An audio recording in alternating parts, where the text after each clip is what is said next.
Hello friends, welcome back கேபே store channel நண்பர்களே. இன்னைக்கு நம்ம சேனலில் என்ன பார்க்க போகிறோன்னா, மிக மிக முக்கியமான ஒரு ஜோதிட தாள்களையும் ஒரு ஆன்மீக பரிகாரத்தையும் இந்த வீடியோவில் பார்க்க போகிறோம். ஸோ பார்க்குறதுக்கு முன்னாடி எதை பற்றியதை பார்க்க போகிறோங்கிறத வாங்க இன்ட்ரோவில் சொல்கிறேன். 2026 ஆண்டுடைய முதல் மாதமான ஜனவரி மாதத்தில் கடைசியாக கிரகங்களிடையே நிறைய மாற்றங்கள் ஏற்படுது. அதனால் ஒவ்வொரு ராசியை சேர்ந்தவர்களுக்கும் ஜனவரியில் 24ஆம் தேதிக்கு பிறகு பயங்கரமான மாற்றங்கள் ஏற்படும். அப்படி ஏற்படக்கூடிய அந்த மாற்றங்கள் பற்றி தான் இந்த வீடியோவில் பார்க்க போகிறோம். ஸோ எந்த ராசிக்கு பார்க்க போகிறோன்னா, கடக ராசிக்காரங்களுக்கு பார்க்க போகிறோம். கடக ராசிக்காரங்க இந்த ஒரு வீடியோவை ஸ்கிப் பண்ணாமல் பாருங்கள். உங்கள் ராசிக்கு ஜனவரி கடைசியாக நடக்கக்கூடிய கிரக மாற்றங்கள் என்ன, அதனால் நீங்கள் என்ன மாதிரி கவனமாக இருக்கணும் அப்படிங்கிறத தெரிஞ்சு அதற்கேற்ப நடந்து பயன்பெறுங்க. அதே போல் ஆன்மீக ரீதியாக இது தை மாதம் அப்படிங்கிறதுனால இந்த மாதத்தில் சிறப்பு பரிகாரங்கள் செய்யணும். அது என்ன பரிகாரம், அதை செய்தால் எப்படி பலன் கிடைக்கும் அப்படிங்கிறதையும் உங்களுக்கு சொல்ல போகிறேன். எல்லா தாள்களையுமே இந்த வீடியோவில் கடக ராசிக்காரங்க தெரிஞ்சுக்குங்க. தெரிஞ்சு அதற்கேற்ப நடந்து பயன்பெறுங்க. ஆக்சுவலி நம்ம லைஃப்பில் நடக்கக்கூடிய எல்லாத்துக்குமே காரணம் விதின்னு நம்ம நினைக்கிறோம். ஆனால் விதியெல்லாம் கிடையாது. எல்லாத்துக்குமே காரணம் கிரகங்கள் தான். கிரகங்கள் நமக்கு சாதகமாக அமைஞ்சால் சாதகமான பலனும், கிரகங்கள் நமக்கு பாதகமாக அமைஞ்சால் பாதகமான பலனும் கிடைக்கும். அதை நாம் ஃபஸ்ட்டு அக்செப்ட் பண்ணிக்கிட்டாவே கண்டிப்பாக நம்மளுக்கு நிறைய விஷயங்கள் நல்லதாகவே நடக்கும். ஸோ இந்த வீடியோவில் அதை எல்லாமே எக்ஸ்பிளைன் பண்ணுறேன்.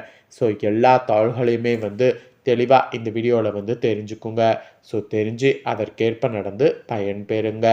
ஃபஸ்ட்டு உங்களுக்கு பலன்களை சொல்லிடுறேன். அதுக்கப்புறமேட்டு பரிகாரத்தை ஷேர் பண்ணுறேன். ஏன்னா பலன்களை தெரிஞ்சுக்கிறது தான் ரொம்ப ரொம்ப முக்கியம்.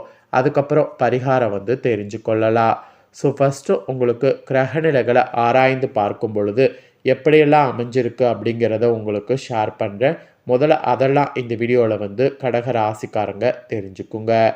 ஸோ கடக ராசியில் பிறந்த நேயர்களுக்கு கிரகநிலைகள் எப்படி அமைஞ்சிருக்குங்கிறத வாங்க பார்க்கலாம். ஸோ தை மாதத்தில் இந்த டைம் கடைசியாக ஜனவரி 24க்குள்ளே கிரகநிலைகளை ஆராய்ந்து பார்க்கும் பொழுது விரயஸ்தானத்தில் குரு பகவான் வீற்றிருக்கிறார்.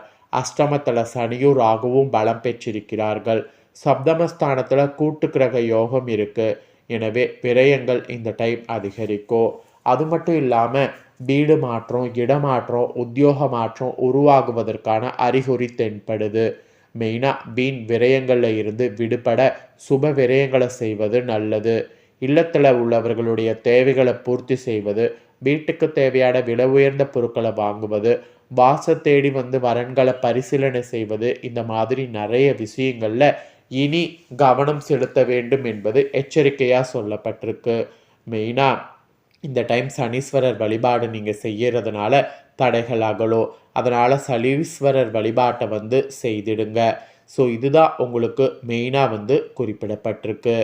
இதில் என்ன ஒரு ஸ்பெஷல் விஷயம் உங்களுக்குன்னா, வக்கரத்தில் குரு இருக்கிறாரு. இதுதான் உங்களுக்கு பெரிய ஹைலைட்டான பலன்களை கொடுக்க போகுது.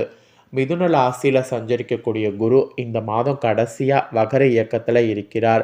உங்கள் ராசிக்கு 6, 9 ஆகிய இடங்களுக்கு அதிபதியானவர் குரு. அவர் வகர இயக்கத்தில் இருக்கும் பொழுது நன்மை தீமை இரண்டும் கலந்தே நடைபெறும். 6க்கு அதிபதி 12ஆம் இடத்துல வகரம் பெறுவதால் விபரீத ராஜயோகம் ஏற்படும். எனவே திட்டமிடாமல் செய்யக்கூடிய காரியங்களில் கூட வெற்றி கிடைக்கும். திடீரென எண்ணங்களும் செயல்களும் மாறும். குருவின் பார்வை 4, 6, 8 ஆகிய இடங்களில் பதிகிறதுனால தாய்வழி ஆதரவு கிடைக்கும். நோய் நொடியில் இருந்து விடுவிப்படுவீர்கள். விலை உயர்ந்த பொருட்களை வாங்கக்கூடிய வாய்ப்பு உண்டாகும். மற்றவர்களுக்கு ஏற்றுக்கொண்ட பொறுப்பை சிறப்பாக செய்து முடிப்பீங்க. உத்தியோகத்தில் எதிர்பார்த்த பதவி உயர்வு கிடைக்கும். உங்களுக்கு இடையூறு செய்த உயர் அதிகாரிகள் மாற்றப்படுவார். தொழிலுக்கு தேவையான மூலதானம் நண்பர்கள் வாயிலாக கிடைக்கும். சென்ற மாதத்தில் ஏற்பட்ட இழப்புகளை ஈடு செய்ய எடுக்கக்கூடிய முயற்சி இப்போ வெற்றி தரும். வைத்திருக்கக்கூடிய வாகனத்தால் பிரச்சனை அதிகம் வருகின்றதா, அதை விற்றுவிடலாமா என்று யோசிப்பீங்க. இந்த மாதிரி யோசனை, இந்த மாதிரி செயல்பாடுகள் இதெல்லாம் முன்ன பின்ன இருக்கும். ஆனால் குருவுடைய வக்கரத்தால் உங்கள் ராசியை சேர்ந்தவர்களுக்கு பல மாற்றங்கள் இனி ஏற்பட போகுது. அதுதான் ஒரு நிதர்சனமான உண்மை. நெக்ஸ்ட்டு பார்த்தீங்கன்னு வச்சுக்கோங்களேன், கும்பத்தில் புதன் வரக்கூடிய அம்சமும் இருக்குது. உங்கள் ராசிக்கு 3, 12 ஆகிய இடங்களுக்கு அதிபதியானவர் புதன். அவர் கரெக்டாக இந்த ஜனவரியில் 29/1/2026 அன்னைக்கு அஷ்டமத்தில் மறைவது இருக்குது. இதுவே உங்களுக்கு யோகம்தான். கெட்டவன் கெட்டிலும் கெட்டிடும் ராஜயோகம் என்பதற்கேற்ப இந்த டைம் ஒரு பொற்காலமாக மாறப்போகுது. ஆடை ஆபரண சேர்க்கை உண்டாகும். அதிகார வர்க்கத்தினருடைய ஆதரவு உங்களுக்கு கிடைத்து புதிய பொறுப்புகள் கிடைக்கும். புதிய திருப்பங்கள் பலவற்றை சந்திக்கக்கூடிய நேரம். சகோதரர்கள் வழியில் ஒற்றுமையும் பாச பிணைப்பும் ஏற்படும். வெளிநாட்டில் உள்ள நல்ல நிறுவனங்கள்லேருந்து அழைப்புகள் வரும். உங்கள் உழைப்பிற்கு அங்கீகாரம் கிடைக்கும். பொது வாழ்வில் ஈடுபடுபவர்களுக்கு எதிர்பாராத விதத்தில் நல்ல பொறுப்புகள் கிடைக்கும். இந்த மாதிரி எதிர்பாராமையே பல விஷயங்கள் பார்த்திங்கன்னு வச்சுக்கோங்களேன் உங்களுக்கு நடக்கும். ஸோ அதுக்கான ஒரு அடித்தளமாக பார்த்திங்கன்னு வச்சுக்கோங்களேன் இந்த டைம் சூழ்நிலை அமையுது. இந்த சூழ்நிலையை கரெக்டாக தக்க வைத்து கொள்ளணும் அப்படிங்கிறது மட்டும் உங்களுக்கு சொல்லப்படுது. அதுக்கப்புறம் ஃபைனலாக கும்பத்தில் சுக்கிரன் வரக்கூடிய அமைப்பு இருக்குது. மகரத்தில் சஞ்சரிக்கக்கூடிய சுக்கிரன் கும்ப ராசிக்கு செல்ல இருக்கிறார். இந்த டைம் விலை உயர்ந்த பொருட்களை வாங்குவதில் கவனம் செலுத்துவது நல்லது. பெற்றோருடைய உடல் நலத்திலையும் கவனம் தேவை. கொடுக்கல் வாங்கல்ல விழிப்புணர்ச்சிங்கிறது தேவை. வியாபாரத்தில் வேலையாட்களால் பிரச்சனைகள் ஏற்படலாம். அது மட்டும் இல்லாமல் அலுவலக பணிகளில் உழைப்புக்கேற்ற ஊதியம் கிடைக்காது. உத்தியோக மாற்றம் செய்ய நினைத்தால் அதுவும் கைகூடாது. வியாபாரத்தில் போட்டிகள் அதிகரிக்கும். எதிர்நீச்சல் போட்டு முன்னேற வேண்டிய நேரம் இது. ஸோ இந்த மாதிரி பல மாற்றங்கள் இந்த கிரகத்தால் ஏற்பட போது பார்த்து கவனமாக இருங்க. அப்புறம் பொது வாழ்வில் உள்ள உங்கள் ராசிக்காரங்களுக்கு நல்ல வாய்ப்புகள் சேரும். வியாபாரம் மற்றும் தொழில் செய்பவர்களுக்கு ஏற்றமோ இறக்கமோ ஏற்படும். உத்தியோகத்தில் உள்ளவர்களுக்கு உழைப்புக்குரிய அங்கீகாரம் கிடைக்காது. கலைஞர்களுக்கு நல்ல வாய்ப்புகள் கை நழுவி செல்லலாம். மாணவ மாணவிகளுக்கு மறதிங்கிறது அதிகரிக்கும். பெண்களுக்கு குடும்ப முன்னேற்றம் திருப்தி தரும். ஸோ விட்டு கொடுத்து செல்வது உத்தமம். ஸோ கிரகங்களால் உங்கள் ராசியை சேர்ந்தவர்களுக்கு இந்த மாதிரியான மாற்றங்கள் ஏற்படும் என்பது குறிப்பிடப்பட்டிருக்கு. ஸோ இதற்கேற்ப கவனமாக நடந்துக்குங்க. இப்போ நெக்ஸ்ட்டு பார்த்திங்கன்னு வச்சுக்கோங்களேன் உங்களுக்கான பரிகாரம் சொல்ல போகிறேன். ஸோ இந்த பரிகாரம் தை மாதத்தில் நீங்கள் செய்கிறதுனால அதிகப்படியான பலன்கள் நிச்சயம் பெறலாம். அதனால் அது என்ன பரிகாரம் அப்படிங்கிறத சொல்கிறேன். அதை தெளிவாக நோட் பண்ணி அந்த பரிகாரத்தை பண்ணிடுங்க. சூரிய பகவான் தனுசு ராசியிலிருந்து மகர ராசிக்கு பிரவேசிக்கக்கூடிய முதல் தினம்தான் தமிழர்கள் திருநாளான தை மாதத்தின் முதல் நாளாக கருதப்படுது. இந்த தை மாதம் சுப காரியங்கள் அனைத்துமே செய்வதற்கு ஏற்ற ஒரு மாதமாக திகழ்கிறது. ஆன்மீக ரீதியான சில செயல்களை செய்வதற்கும் மிக சிறந்த மாதமாக தை மாதம் திகழ்கிறது. அந்த வகையில் சுப தினங்களான பொங்கல் மற்றும் அதனை தொடர்ந்து தினங்களில் நிறைய விசேஷங்கள் இந்த தையில் வரும். அதனாலேயே இந்த தைகள் நன்மைகள் நடைபெறக்கூடிய மாதம் என்று அழைக்கப்படுது. தமிழ்நாட்டுடைய ஃபேமஸான போகி பண்டிகை, பொங்கல் பண்டிகை, மாட்டுப் பொங்கல், காணும் பொங்கல் இந்த மாதிரி 4 தினங்களுமே சுப தினங்களாக வரும். இப்பேற்பட்ட தைல அமாவாசை, தைல சந்திர தரிசனம், தை பௌர்ணமி, தைப்பூசம் இது எல்லாமே விசேஷம்தான். இந்த மாதிரி பல சிறப்புகளை கொண்ட தை மாதத்தில் சுப காரியங்கள் முயற்சிகளை நீங்கள் மேற்கொள்வது ரொம்ப ரொம்ப நல்லது. எந்த அளவுக்கு சுபகாரிய முயற்சிகளை மேற்கொள்கிறீங்களோ அந்த அளவுக்கு நீங்கள் நினச்சது எல்லாமே நடக்கும்.